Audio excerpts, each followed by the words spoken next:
सांगा प्रोसेस काय आता फ्लॅश करायचे ओपन बॅक फाईल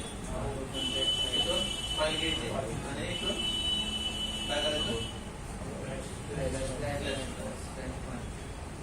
सेलेक्ट करायचं मोबाईलला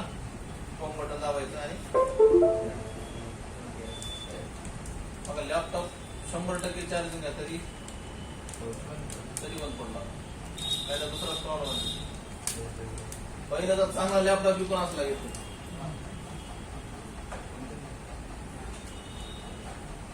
सर नाही आपला खालचं ते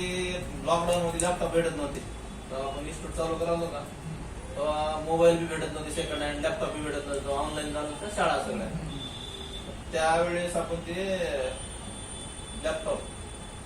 बंगारावर मी कसं आहे आपलं त्या बंगारमध्ये आणता लॅपटॉप बंगारला घेऊन जात असतो फुकट आणायला बंगार म्हणतात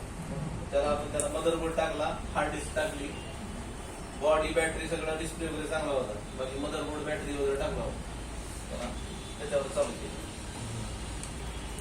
त्याला मी 12,000 रुपये खर्च होता रॅम चेंज केली मदरबोर्ड चेंज केला हार्ड डिस्क आपलं SSD टाकली त्याच्यात नंतर कीबोर्ड खराब होता कीबोर्ड टाकला त्या मित्राकडेच केलं पण केलं टाकलं स्क्रिप्ट चिरले म्हणजे प्रोसेसर पण नवीन टाकावं लागते मदरबोर्ड दिसता येत नाही आपल्या मदरबोर्डवर CPU विषय येते आपला त्या मदरबोर्डवर CPU म्हणजे प्रोसेसर येत नाही प्रोसेसरला वेगळे पैसे लागतात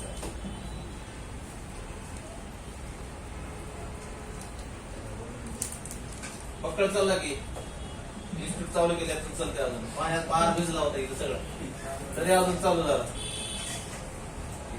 पण ह्याच्यापेक्षा भारी चालतंय आपल्या लॅपटॉप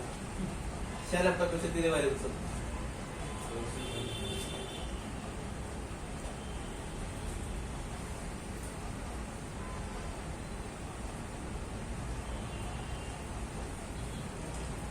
मी बी घेऊ शकतो 1 लाखाचा लॅपटॉप काय मोठी गोष्ट नाही गरज आहे का तेवढी आपल्याला गरज असते तर खर्च करायचं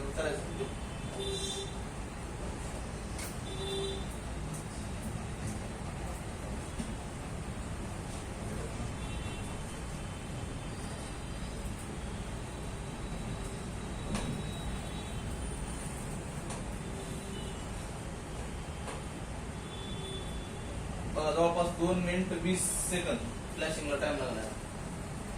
त्याच्यापेक्षा फास्ट आपल्या टूल मध्ये होतं त्याच्यापेक्षा फास्ट होतं 2 मिनिट 32 सेकंद लागले फ्लॅश वर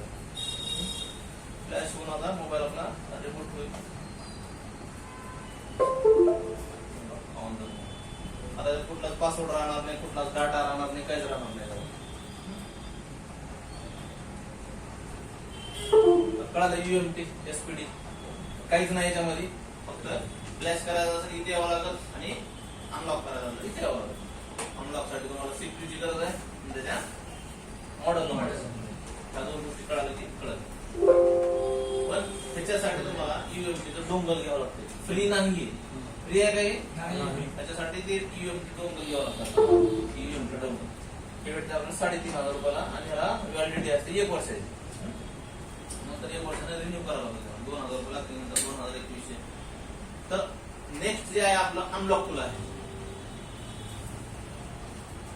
अनलॉक टूल मध्ये आपण काय बघायचंय SPD CPU